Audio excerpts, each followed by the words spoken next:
ये Ostwald dilution law के बाद आता है नेक्स्ट हेडिंग इज, तो ये ओस्टवाल्ड डाइल्यूशन लॉ का जो स्टेटमेंट है वो क्या है, देखो स्टेटमेंट क्या है, देखो ये फॉर वीक इलेक्ट्रोलाइट, यानी वीक इलेक्ट्रोलाइट के लिए क्या होगा, जो डिग्री ऑफ आयोनाइजेशन होता है is inversely proportional to the square root of molar concentration और directly proportional to the square root of volume containing.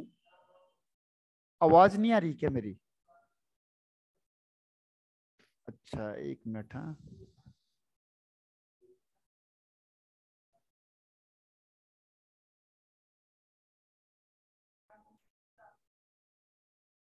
Yes sir, अब आ गई।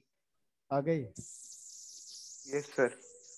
हाँ, तो इसमें देखो क्या होगा कि जो ओस्टवाल्ड डाइल्यूशन लॉ है, ओस्टवाल्ड डाइल्यूशन लॉ में क्या होगा कि आपको जो ये आपने ये स्टेटमेंट, ये जो आपका फॉर्मूला बना, इसी को स्टेटमेंट में लिख देना है बस। ये जो फॉर्मूला बनाया आपने, इसी को स्टेटमेंट में लिख देना है। Alpha is equal to under root K a into we. और अगर ये बेस हुआ, देखो अगर ये बेस हुआ तो जो बेस हुआ तो बेस के लिए क्या होगा, NH4OH हुआ तो फिर KB हो जाएगा, B फॉर बेस। देखो K का मतलब होता है, Ka का मतलब dissociation constant, dissociation constant for acid, A for acid, तो डिसोसिएशन कांस्टेंट होगा फॉर एसिड के लिए। और अगर B वर्ड यूज कर दिया मैंने, B, तो B फॉर बेस, यानी डिसोसिएशन कांस्टेंट फॉर बेस। तो अगर बेस वर्ड आएगा तो B आ जाएगा और A आएगा, मींस एसिड हो जाएगा। तो उसको यहीं से इसकी स्टेटमेंट को बना दो। देखो ये, तो ये alpha is equal to under root K a into we, ठीक है। तो इसका मतलब क्या हुआ कि जो अल्फा है यानी डिग्री ऑफ डिसोसिएशन है या डिग्री ऑफ आयोनाइजेशन है, वो किसके इक्वल होगा, square root of dissociation constant of a and volume, ठीक है। इन दोनों का प्रोडक्ट का स्क्वायर रूट हो जाएगा क्या, अल्फा। तो वो जो आपने ये जो बनाया है फॉर्मूले में, बस इसी को स्टेटमेंट में चेंज कर देना है और वही उसकी क्या हो जाएगी, डिफाइन हो जाएगी। तो डिफाइन के लिए कोई अलग से चीज नहीं है, यानी इसको पता करना है ये क्या है, ये है आपका डिग्री ऑफ डिसोसिएशन, ठीक है। तो degree of dissociation is equal to the square root of the product of dissociation constant and volume. या अगर कंसंट्रेशन के टर्म्स में लिखोगे, कंसंट्रेशन के टर्म्स में क्या हो जाएगा कि डायरेक्टली प्रोपोर्शनल टू, देखो alpha is directly proportional to किसके, square root of dissociation constant, and alpha is inversely proportional to the square root of concentration, ठीक है। तो ये इसकी डिफाइन हो जाएगी, जो आपने जो आपको दिख रहा है बस वही इसकी डेफिनेशन बन जाएगी। तो इसके लिए फॉर्मूला इंपॉर्टेंट है, ये फॉर्मूला आपको याद करना पड़ेगा। अब इसके बाद नेक्स्ट आता है, अब आता है एसिड बेस को डिफाइन करना, ठीक है। एसिड और बेस को आपको डिफाइन करना है।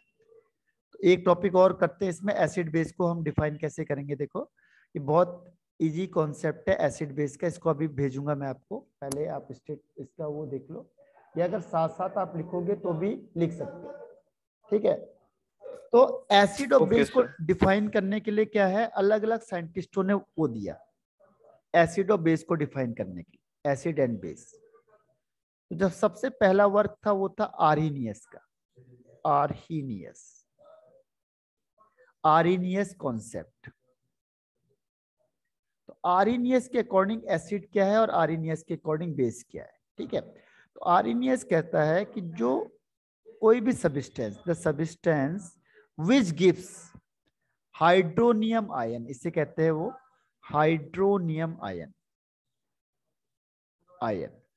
या किसी बुक में लिखता है हाइड्रोजन आयन, एक ही बात है, पर ये हाइड्रोनियम आयन ज्यादा इंपॉर्टेंट है, ठीक है।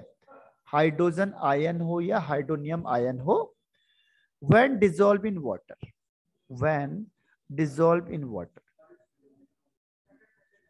जब आप क्या करोगे, वाटर में डिसॉल्व करोगे, बस इसकी कंडीशन ये है। वैसे पता नहीं लगा पाएंगे, लेकिन वो कहता है पहले वाटर लाओ। अब जैसे आप वाटर लाओगे, उसे डिसॉल्व करोगे, तो अगर वो हाइड्रोनियम आयन या H+ आयन दे देता है तो इसका मतलब वो एसिड है।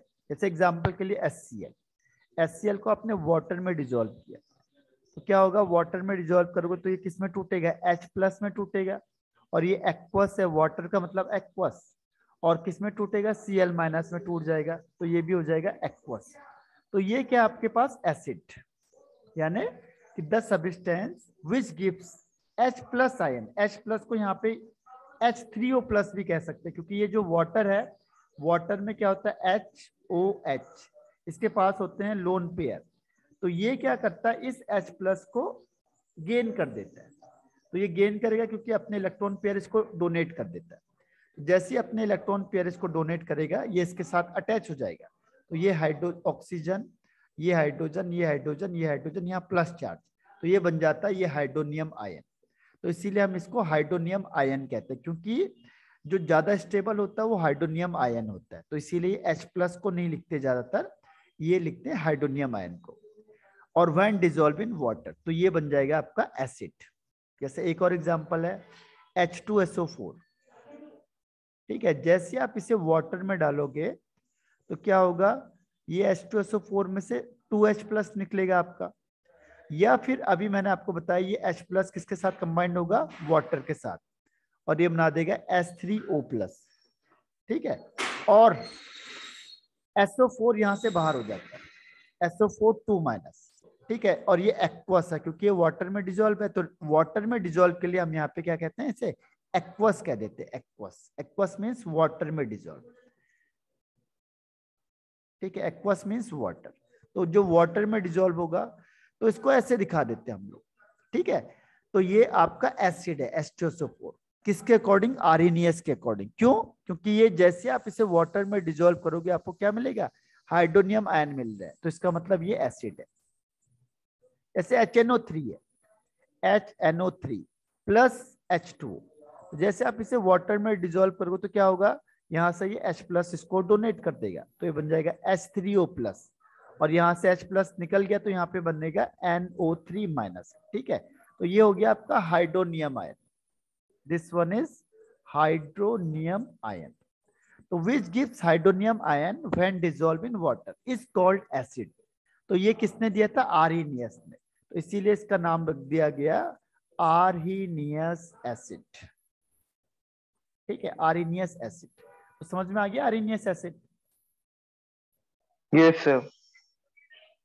अब आर्हेनियस एसिड के बाद आता है बेस। अब आर्हेनियस ने बेस किसको बोला, आर्हेनियस के अकॉर्डिंग बेस क्या है, ठीक।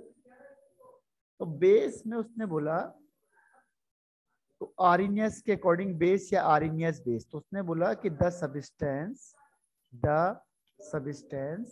which gives हाइड्रोक्साइड आयन, यानी OH- आयन, इसे कहते हैं हाइड्रोक्साइड आयन,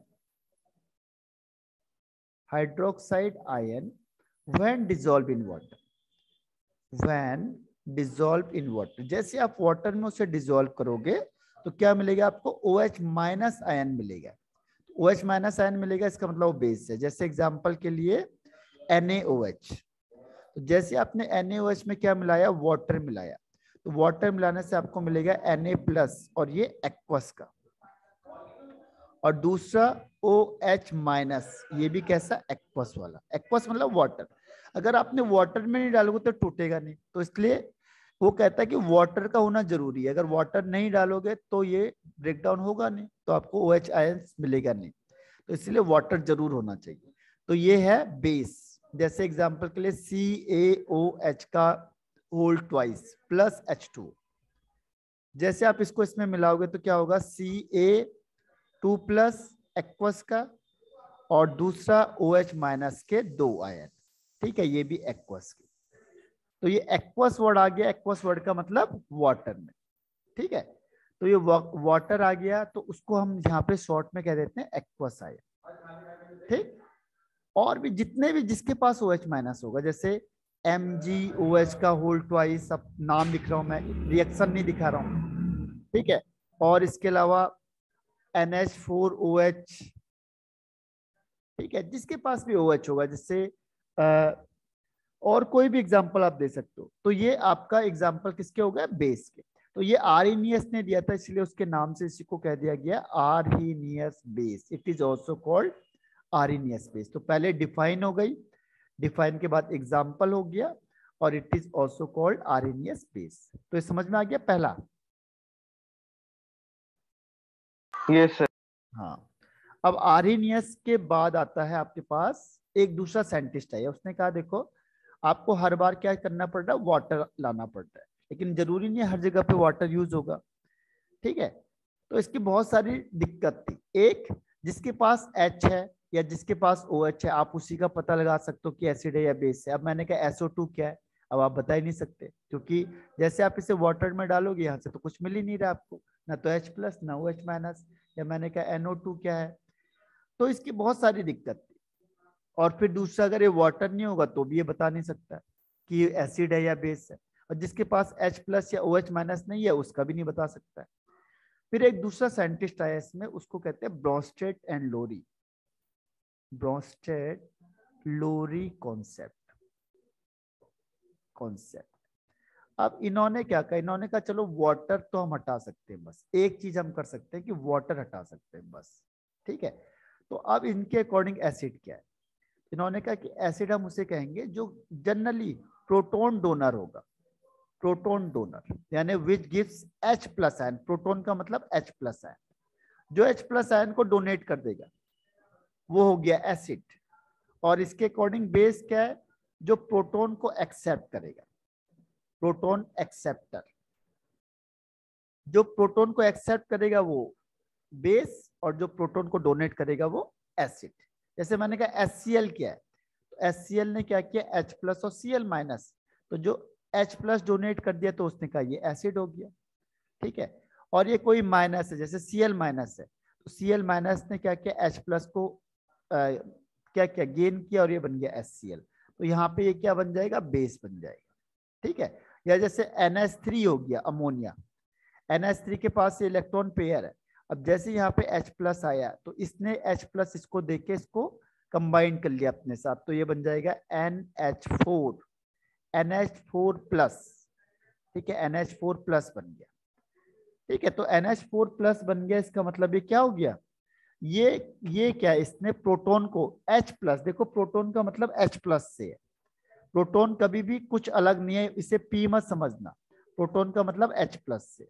कभी भी यहाँ पे आएगा प्रोटॉन का मतलब हाइड्रोजन आयन, तो इसने क्या किया, प्रोटॉन को एक्सेप्ट कर लिया। जो प्रोटॉन को एक्सेप्ट करेगा उसके अकॉर्डिंग ये बेस है, और जो प्रोटॉन को डोनेट करेगा वो इसके अकॉर्डिंग एसिड था। ठीक है, तो यहाँ पे ये क्या हो जाएगा, एसिड, और ये बेस। ठीक, तो इसको एसिड को इसी के अकॉर्डिंग क्या कह दिया गया, ब्रॉन्स्टेड लोरी एसिड, और ऐसी से कह दिया गया ब्रॉन्स्टेड लोरी बेस। ब्रॉन्स्टेड लोरी बेस। ठीक है, तो ये समझ में आ गया। Yes sir. हाँ, अब इसमें क्या होता है, इसमें एक चीज और आई, जैसे वाटर है या HCl है, आपने इसको वाटर में ऐड किया तो यहाँ पे क्या होगा कि ये बन जाएगा, देखो इसने H डोनेट कर दिया तो ये बन गया Cl माइनस, और इसने H प्लस को गेन कर लिया तो ये बन गया H3O प्लस। तो अब देखो इसने क्या किया, H प्लस को डोनेट किया, इसने H प्लस को डोनेट किया, तो जो डोनेट करेगा वो क्या हो जाएगा, एसिड। इसने क्या किया, इसने H प्लस को एक्सेप्ट किया, तो जो एक्सेप्ट करेगा उसे क्या बोलेंगे, बेस। अब देखो ये जैसे एसिड है, अब इसके साथ चल जाओ ये, अब इसका काम क्या है, देखो अगर ये रिवर्स रिएक्शन होगी तो ये H प्लस को एक्सेप्ट कर रहा है, यानी इसने क्या किया, H प्लस को एक्सेप्ट किया। तो एक्सेप्टर क्या होता है, बेस, तो इससे कहेंगे बेस 1। ठीक है, और इसने क्या किया, देखो H3O प्लस से क्या बन गया, वाटर बन गया, यानी इसने H प्लस को डोनेट किया, तो जो डोनेट करता है वो क्या हो जाएगा, एसिड, तो हो जाएगा एसिड।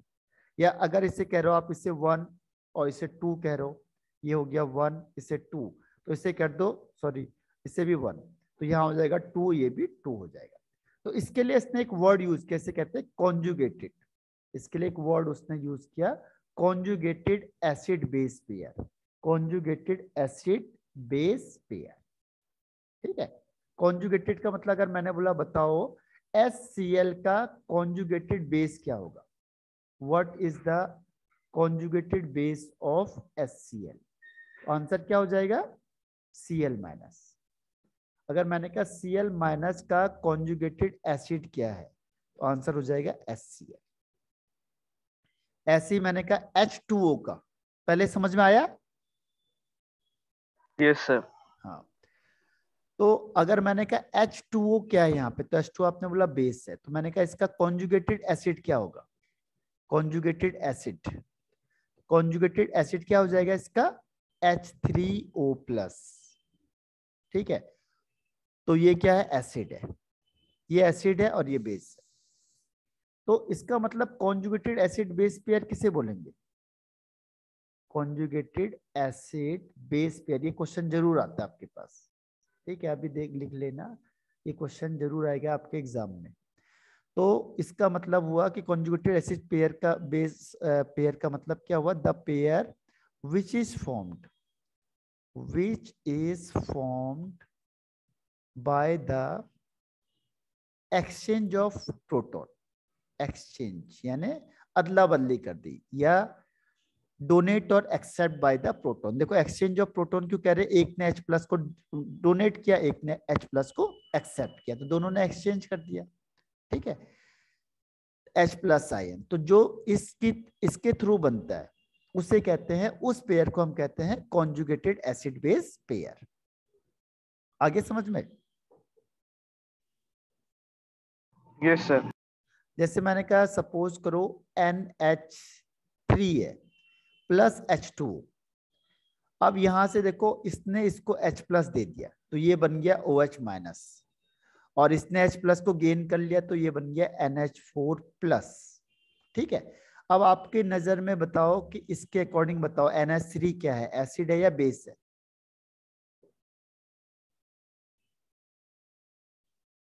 सर बेस है। बेस, ठीक है, बेस 1 कह दिया। और H2O क्या है? Sir acid 1। एसिड हो गया। और मैंने बोला H2O का कॉन्जुगेटेड बेस कौन सा होगा? सर H3O+ होता है। OH-, यहाँ पे अच्छा बेस, देखिए, ओके, OH-, यस ठीक सर। है, ये H+ निकालेगा, इसने H+ को क्या कर दिया, डोनेट कर दिया, तो H+ डोनेट करने के बाद क्या बनेगा, OH- बनेगा। अब ये क्या होगा, ये एसिड है या बेस है?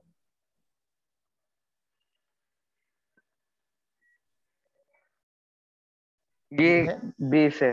क्योंकि अब ये क्या करेगा, यहाँ से H+ को गेन करेगा, यहाँ पे इसने क्या यस सर। किया, एक्सेप्ट किया। देखो OH- ने H+ गेन किया तो क्या बन गया H2O, और ये क्या होगा NH4+। सर ये होगा एसिड। हाँ, ये हो जाएगा एसिड 2, यानी ये दोनों हो गए कॉन्जुगेटेड एसिड बेस पेयर, और ये दोनों हो गए कॉन्जुगेटेड एसिड बेस पेयर। ठीक है, तो ये कॉन्जुगेटेड एसिड बेस पेयर का मतलब क्या हुआ कि जो एक्सचेंज ऑफ H+ से बन रहा है, देखो इसने H+ को गेन करके ये बन गया, इसको H+ लूज करेगा तो ये बन जाएगा। तो जो एक्सचेंज ऑफ H+ से बनता है उस पेयर को हम कहते हैं कॉन्जुगेटेड एसिड बेस पेयर। ठीक है, तो यहां तक में यस कोई सर। डाउट? No sir. हाँ, तो आज यहाँ तक आपने पूरा पढ़ना, अब इसको मिस मत करना, क्योंकि क्वेश्चन आंसर जो है मैं अभी आपको आंसर की भेजता हूँ, कल फिर डिस्कशन करते हैं जो आपको नहीं आया। ठीक है, तो ओके ऐसे पढ़ोगे सर। तो इसमें इजीली सब खत्म हो जाएगा जल्दी जल्दी, क्योंकि कोर्स छोटा है आपके पास और इसमें कोर्स फास्ट चलता है। लेकिन आप जितना अच्छी तरह से, जो नहीं आता उसे दोबारा पूछो मुझे, कल दोबारा देखो, जो चीज नहीं है उसे दोबारा रिपीट करो मुझे। ठीक है, ओके सर। ठीक है फिर है। Okay, thank you sir. Okay, bye bye.